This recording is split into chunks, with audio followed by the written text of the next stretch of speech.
afternoon, everyone, and thank you for being here today.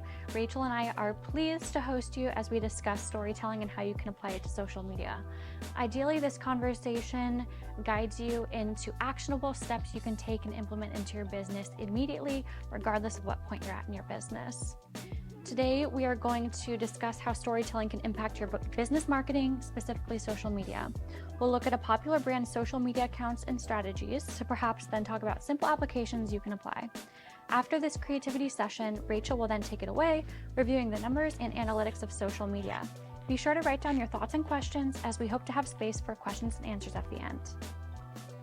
My name is Megan Kaiser. I created Scopane Creative Co. in 2021 because I saw so many businesses not taking advantage of the free access to and control of social platforms for business growth. Today, I help service providers optimize social pages for engagement, build brand recognition, and develop social trust with the public through content creation and social media management. And I'm Rachel Callie.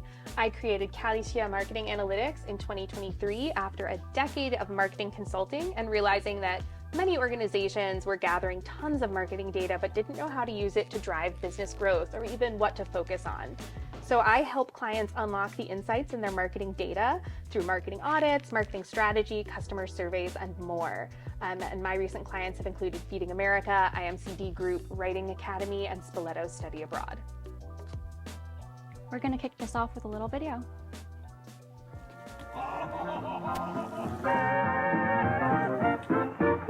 Hi, I'm Sharmila. I'm a mom to 3 unschooling kids. Learning doesn't happen when somebody is teaching you. It happens only when you want to learn. And jump up high. We like to be in a place where we can be ourselves, where we can, play with the water or run around. What I like about this space is the fact that all the rooms are open. So from one room you can go into another room. So there's enough privacy, but there's a lot of openness too.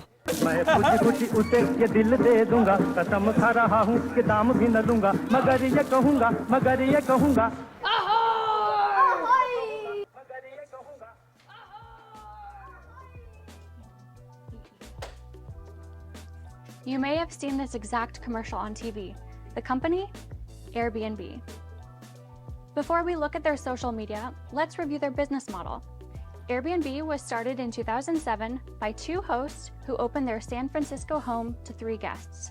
Today, the software company has grown to over 5 million hosts who have welcomed over 1.5 billion guests in almost every country of the globe.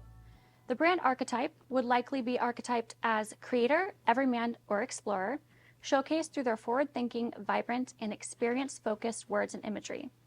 Since its inception, it's been necessary for the brand to use online channels to generate social proof and loyalty to generate revenue. Let's check out their pages. On the left, you'll see a LinkedIn post where they are showcasing a project where someone took a blank empty space in a desert and constructed what looks like the home from what movie? Up. Yes, they literally, according to the video, they brought in the largest crane in the world to lift this up for the video recording. And it's a way to showcase amazing things that the business is doing. And this would be categorized as a project feature. The next one, the video played through, but it was aspirational content. So this is what you'll see a lot of those luxury influencers do, is creating content that's what people may dream of having, feeling, experiencing. It's beautiful. It makes you feel a strong emotion. That's aspirational. Airbnb has recently started a service that utilizes this type of content well. It's partner collaborations. So they started out renting out rooms basically as hotels, and now they've branched off to offer experiences to people that are visiting these unique places all over the world. And now they're even offering you the ability to have experiences with famous basketball players like said person. Repurposed content is a good way to utilize what other people are using and then just repost it to your page so long as it makes sense. And news hacking, when the Barbie movie came out last year, they took advantage of that trending topic, and then they did a write-up on one of the features that they have that's like a Barbie style house. These are 5 examples of social media post types and how Airbnb applied them. Why do stories work? Stories have worked since the beginning of time. Religious texts have guided societies and moral compasses for years.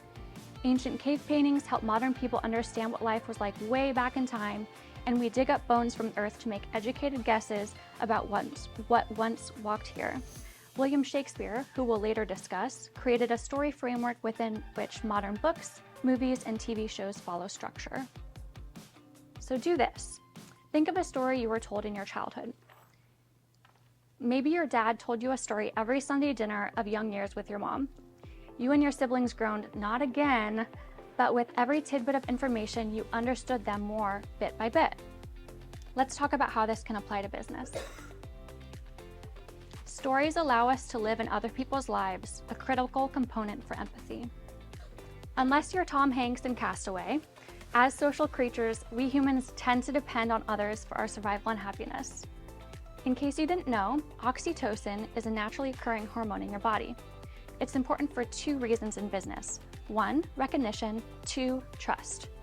Oxytocin motivates cooperation with others by enhancing a sense of empathy, allowing us to understand how others are likely to react to a situation and connect further. Can we hack this?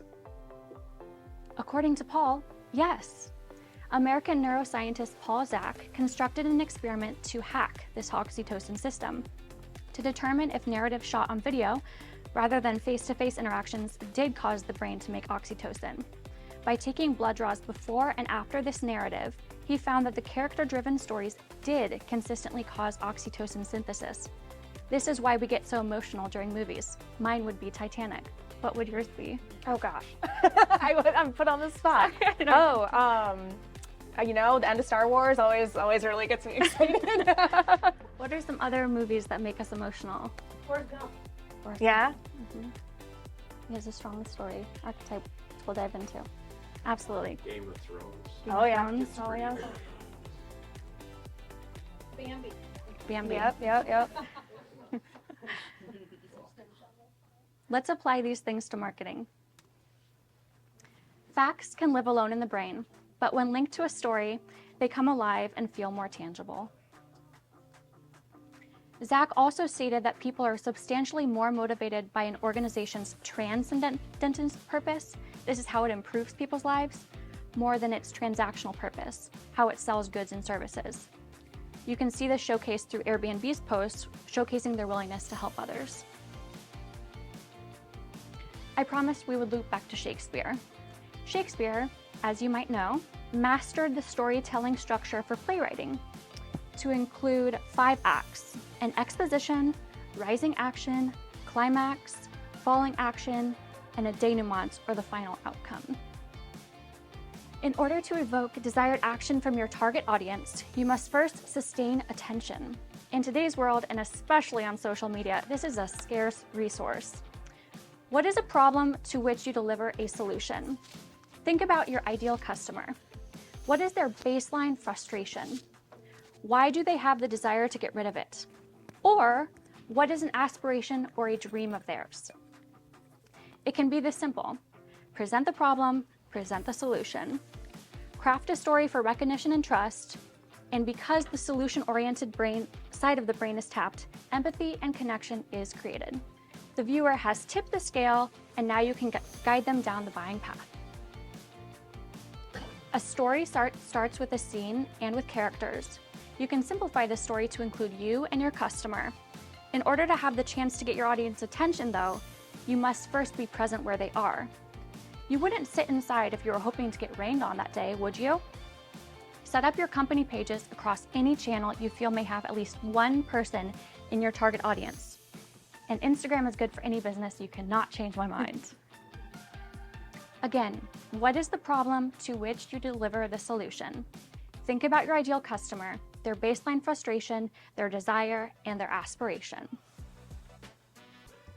Pull the customer through the buying process on social media through their explore feed, hashtags, partner or influencer collaborations, direct message outreach, or links on your website.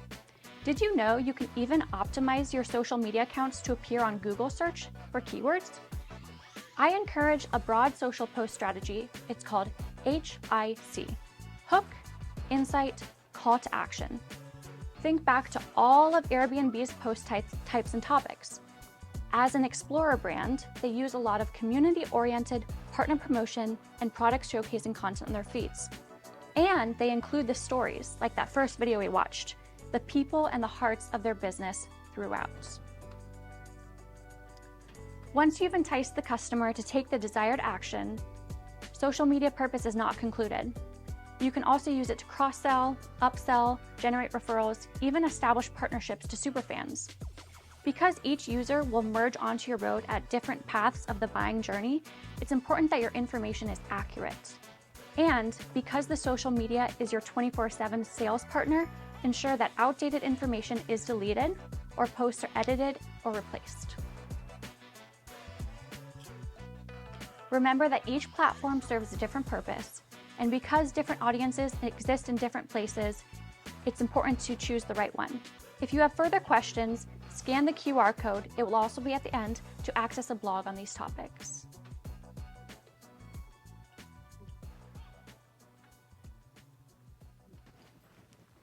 Okay, so Megan's given us a really great overview of why storytelling matters, but I want to take a little bit of time to look at why you should be using data-driven storytelling specifically.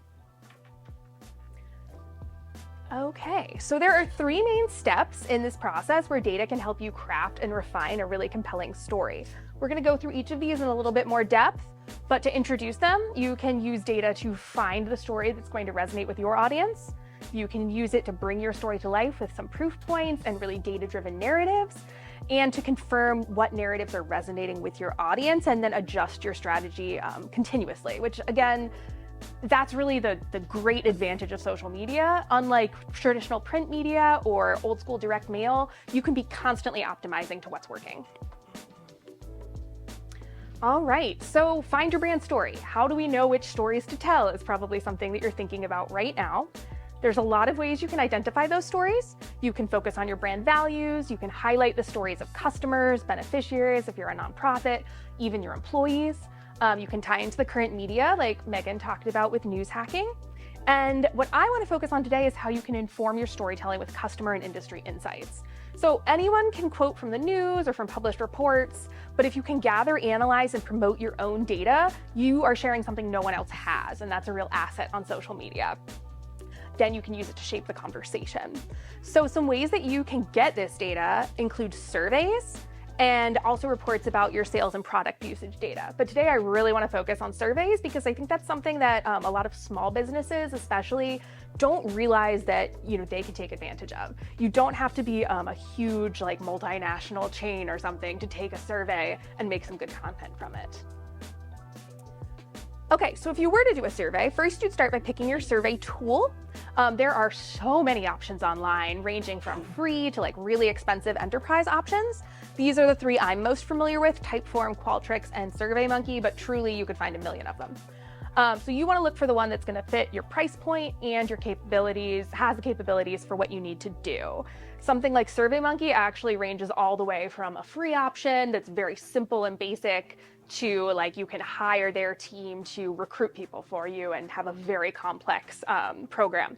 So that's actually the one I found most clients want to work with. But again, all different options. Qualtrics is like a premium enterprise product. You can do all sorts of things with it, but at a very high cost. Typeform, like SurveyMonkey, has a very free and basic version if you just want to try this out. So you pick a survey tool, and then depending on your goals and your resources, you can do anything from recruiting respondents among your customers to using social to reach people, or even working with a survey firm to recruit a whole cross-section of your industry. Okay. So once you've done a survey, the first thing you can do with that survey is actually just literally ask your audience, what do you need? What are you struggling with? What do you want to hear about? And that gives you the data right away to generate some content that's going to resonate with your audience. You can address their needs, address their pain points, and look for the stories among all those other topics, your brand values, your customer stories, whatever you need, that are going to target in on what your audience is looking to find out about. A second way you can use data to support your narratives is have those survey results and build them in, sprinkle them among all those stories you're telling. So this is a totally made up example. I want to be clear about that since I'm a data person. I don't usually make up data. It's here for illustration. If Airbnb had a survey that said 82% of users say one of their favorite family memories took place on vacation, instead of like building that and hiding it deep in a report, throw it on Instagram just in the middle of your other stories about taking family on vacation, things like that. So once you have that data, you can use it for a couple years before it really feels too old. But you can even take this one step further and really level up your use of survey data by actually building an entire campaign around data reports.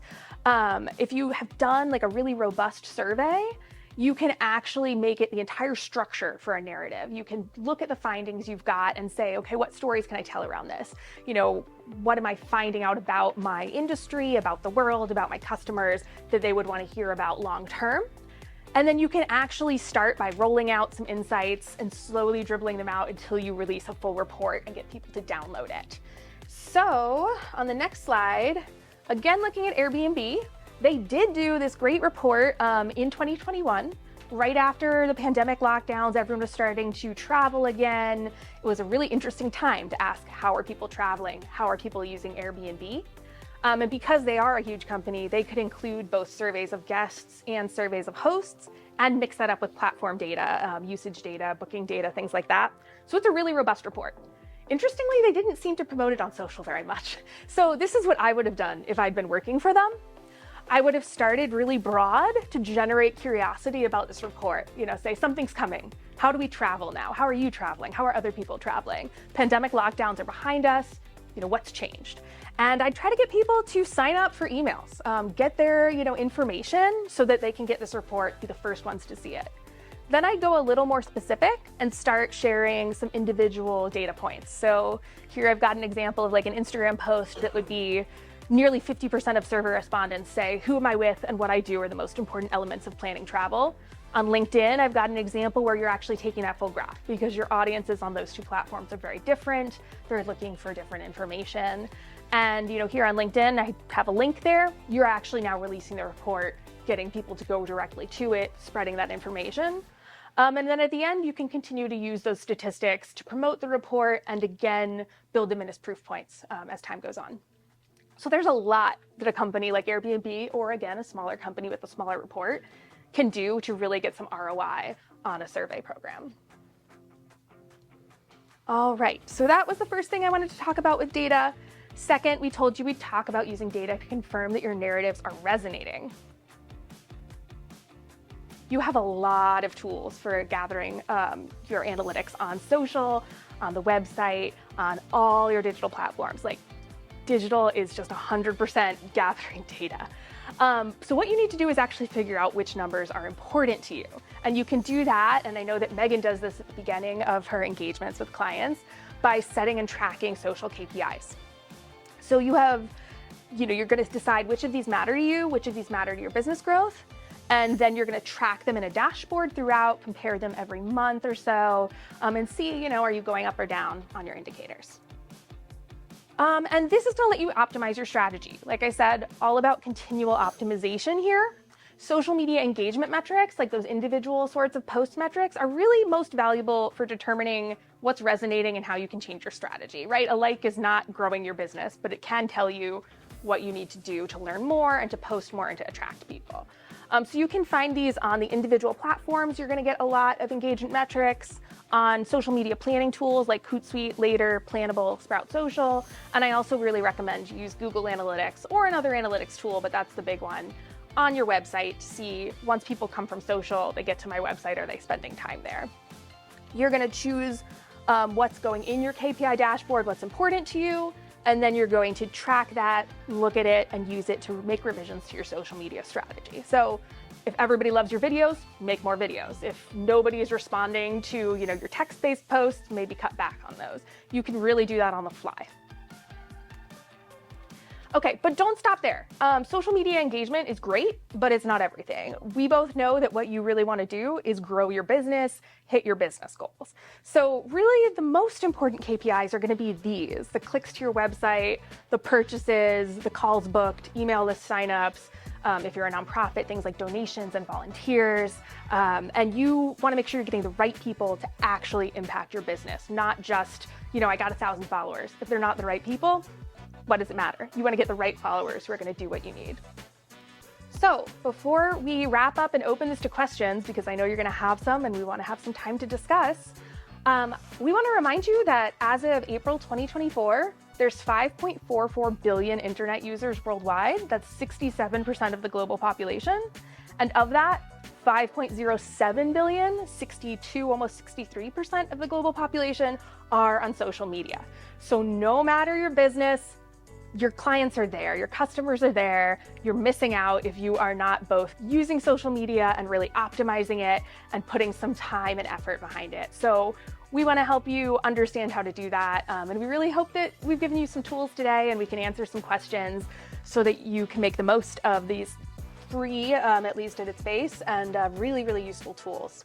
So I'm going to leave you with our information. If you also want to follow up or look at our social, you can pull out your phones again. Megan's got a great QR code here that actually takes you to all of her social media.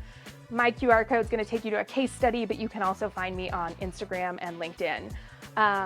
And yeah, we'd love to answer some questions for you now. So go ahead, do that, and then let us know what you're thinking. Yeah, back there. I have 2 questions. Great.